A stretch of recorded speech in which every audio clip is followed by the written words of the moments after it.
So this is day 2 of the boycott, y'all. How y'all doing out there? I don't have to get into the mindset of the boycott. You know what you're talking about. You know what I'm talking about.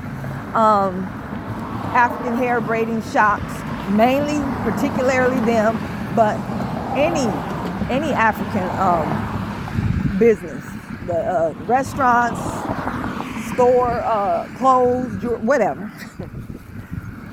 We are not supposed to be going to these people and spending our money. Sweetheart, I've been on this boycott because I heard and I saw and got secondhand knowledge, third-hand information about how these people are, okay? And what they feel about us and what they say about us. I've been privy to this since 2010. So I'm going to say since about that time, at least by 2012, I have been in a boycott of their businesses. I don't go eat at their establishments. I don't buy from anything that they're selling. I have never gotten my hair done by them. Why would I go to them to get my hair done when I can go to Shaniqua and Keisha in the hood and they sitting up here with these 3 kids that they got to take care of, and the daddy in jail or dead, or he don't want to be bothered, or he's just lazy and he's just not a good father or whatever.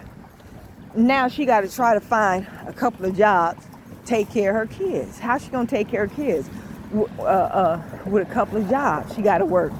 She's not able to do a good job at all. But she can hook some hair up. She can hook some braids up. I can go to her and spend my money with her so she can stay home with the kids.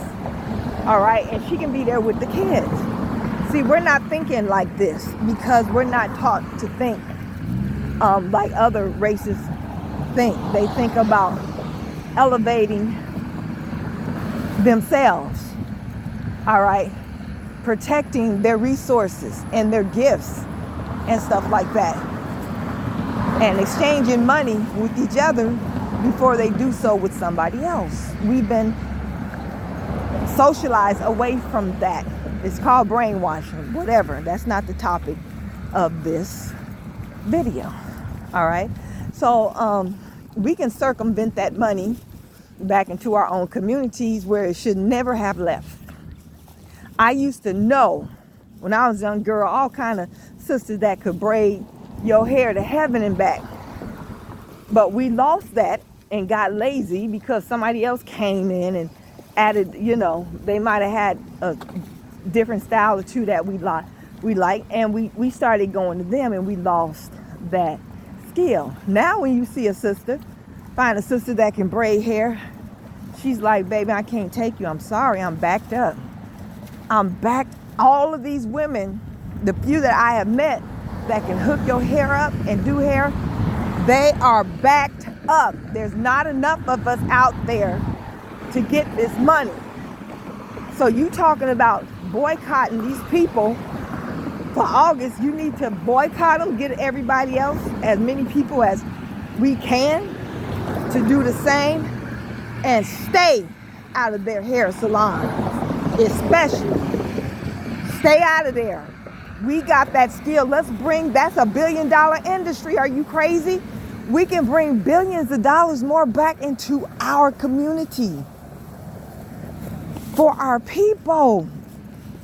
You got to think Powernomics. Y'all need to read that book by Dr. Claude Anderson. If I could, I would make you read it. You got to learn to think like this.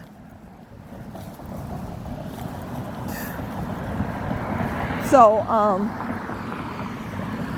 a lot of these people been crashing out, saying whatever. Don't listen to them. They flim flam and go back and forth and say this and then turn around and say something else, because that's how people who are trying to manipulate you, that's what they do. Like them telling us now in 2025 that we're African. You're an African, that's it. You came from Africa on a slave ship, you're African. But I remember, because I've always been online, I live online. That's just how it's been for me. But in 2010 and 2012, I remember them viciously fighting against the concept that we're African. You ain't no African. You ain't African. I'm African. And I'm not black either. You're black. I have a nation and an ethnicity. I know who I am and where I'm from. We're not black. Do not call us black. And you're not an African. Now, today, for some reason, they have switched up. Is it because the talk about reparations has gotten louder? I don't know. But now they're talking about you're African just like that. You came from Africa. You ain't from here. We're all black. You don't have no monopoly on blackness. Oh my God. The Africans, Haitians, especially, and probably Jamaicans too, but I heard mostly African Haitians. We're not black. Don't call us black. I ain't black. I remember I met this dude. I used to work with him. And we were talking, and I felt like he was different in some way, but, in a lot of ways, he just was able to, come in and just be one of us. So we were talking about race. I think he was from the same place Rihanna is from. And he said, I ain't black. I said, what? He said, I ain't black. And then he told me he was Barbadian, came from Barbados. So I said, were you born here in America? He said, no. He sure did. I bet you that same food today talking about we're all black. You ain't got no monopoly on blackness. And I guess he heard about the reparations movement too.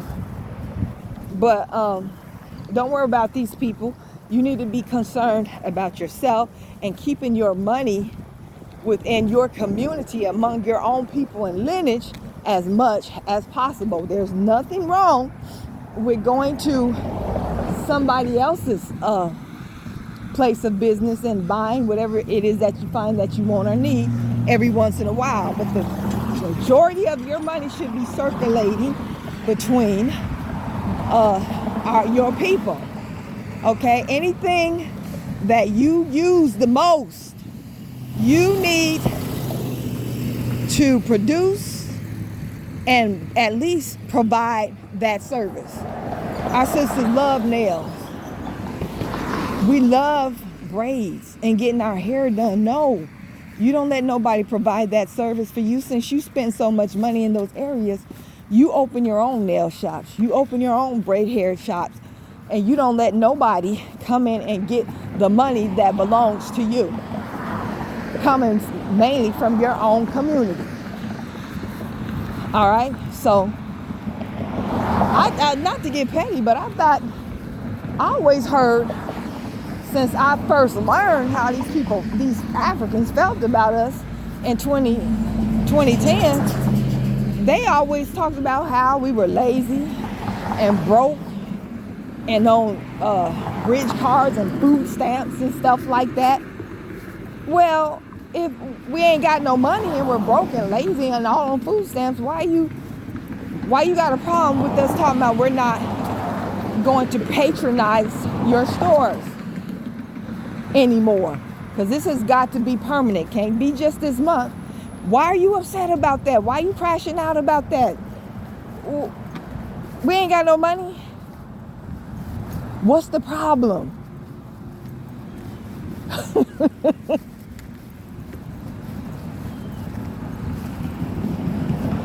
Oh, it's gonna get even better, baby. Because no longer are you gonna be allowed to take over our organizations like you bought out Essence and then tried to make it about foreigners. That was about us, particularly black women. That was about and for us. And we won't be going to Essence anymore as long as that dude from Liberia, where the hell he's from, is still in ownership of it. We want an American to own it. We tried to buy it. black folks, FBA, whatever, we tried to buy it. The people who had it at that time wouldn't sell it to us. So it's not that we let somebody else get Essence Fest. They wouldn't sell it to us. These people that own it, the African that owns it, he has a board. A Nigerian is on that board. I think a Caribbean is on that board. And he got an Indian on his board. Nobody on his main board comes from our lineage. We don't care anyway about that because we have learned what tokenism is and we're not going for it. We don't want you owning our shit, okay? You get ready to get your hands out of our pockets. A kata is broke anyway, remember? A bead and what's that other term they use against us? The Ethiopians. Berea, which means slave. Berea, a bead, a kata, and whatever else you got for us. Remember, we're broke. So, whatever.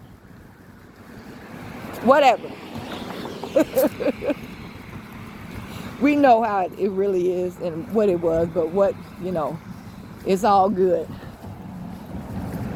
You take your economics and you patronize your own and keep their business afloat, and we'll take our money out of your establishment and put it back into our own people to keep us and our business afloat, and then we'll all get along from there. Peace.